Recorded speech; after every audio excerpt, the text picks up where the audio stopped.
Olá, galera do YouTube, sejam todos muito bem-vindos a mais um Café da Manhã com o professor Reginaldo Figueiredo. Este é mais um quadro do nosso canal Enfermagem Baseada em Evidências.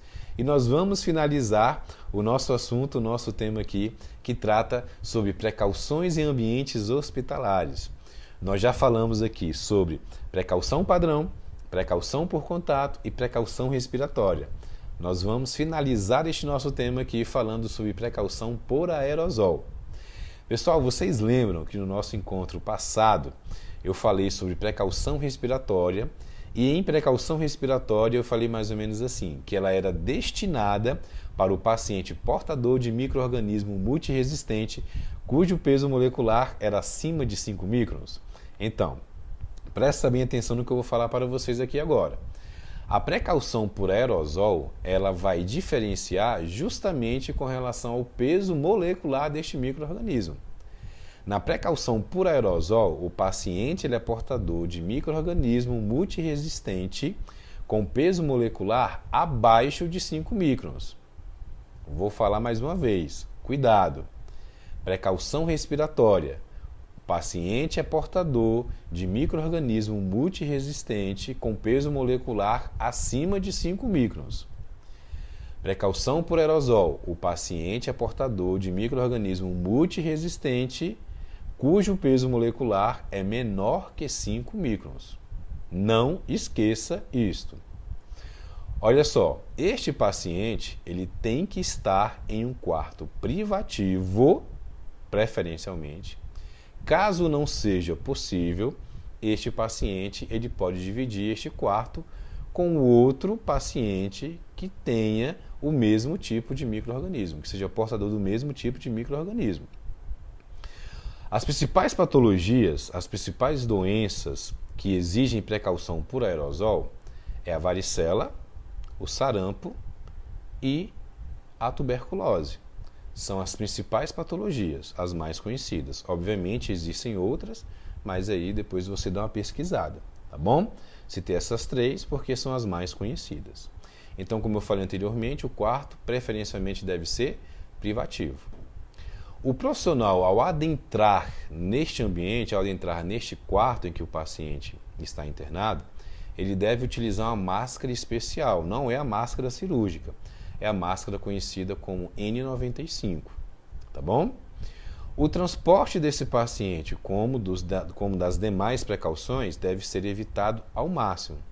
Quando não for possível, o profissional que for transportar este paciente deve estar utilizando a máscara N95 e o paciente deve estar utilizando a máscara cirúrgica. O paciente utiliza a máscara cirúrgica, tá bom? Caso o paciente esteja dividindo o ambiente, o quarto, com outro paciente, se um dos dois, na verdade, desenvolver uma forma resistente da doença, tá bom? Ele não pode mais ficar neste ambiente, aquele que desenvolveu a forma resistente, tá? Ele deve ser isolado dos demais, ok, pessoal? Então, para a gente aqui finalizar, certo? Para a gente aqui fazer uma pequena revisão, um resumão aqui do que foi precauções em ambientes hospitalares. Nós falamos da precaução universal ou precaução padrão, que é aquela que é utilizada, que é determinada para qualquer tipo de paciente. Esteja ele em uma precaução específica, que seria a precaução por contato, precaução respiratória, precaução por aerosol, ou não. Então, a precaução padrão é aquela que é utilizada para qualquer tipo de paciente, ok? Nessa precaução padrão, a porta do quarto pode permanecer aberta tranquilamente, sem problema nenhum. Isso é um detalhe importante. Na precaução por contato, o quarto preferencialmente deve ser privativo. Caso contrário, se não for possível, o paciente pode dividir o mesmo ambiente com o outro paciente, desde que esse outro paciente tenha o mesmo tipo de micro-organismo. A precaução por contato é aquela que é transmitida através do contato direto ou indireto. Outro detalhe, a porta do quarto também pode permanecer aberta, certo? Se este paciente que estiver dividindo este ambiente com outro paciente em precaução por contato, deve manter a distância mínima de 1 metro. O profissional deve adentrar neste quarto utilizando luvas e avental. Se for necessário o transporte, o profissional também utiliza luvas e avental. O transporte deve ser evitado. Na precaução respiratória, que é a precaução por gotículas, o paciente também deve estar em um quarto privativo. Caso não seja possível, este paciente pode dividir este quarto com o outro paciente, desde também que seja o mesmo tipo de micro-organismo, tá bom? A porta do quarto também pode permanecer aberta, contanto que a distância entre a porta deste quarto e o paciente seja de no mínimo 1 metro. O profissional deve adentrar neste quarto utilizando máscara cirúrgica. No transporte também, que deve ser evitado, o profissional utiliza máscara cirúrgica, assim como o paciente.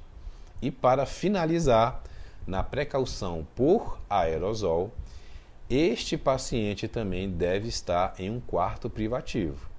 Caso não seja possível, pode também dividir o quarto com outro paciente com o mesmo tipo de micro-organismo.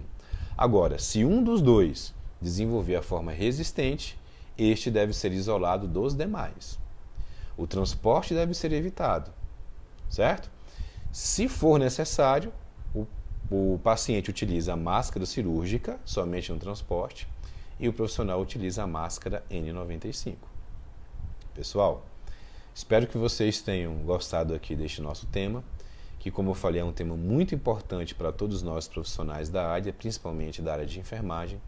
É também um tema muito cobrado em concursos, tá bom? Nós teríamos muito mais para falar aqui sobre este assunto, porém, como o nosso tempo é um pouquinho curto, eu aconselho que vocês pesquisem um pouquinho mais, aprofundem um pouquinho mais neste conhecimento. Ok, pessoal? Então, vou ficando por aqui. Eu desejo um ótimo dia a todos vocês e também um ótimo café da manhã. Até o nosso próximo encontro.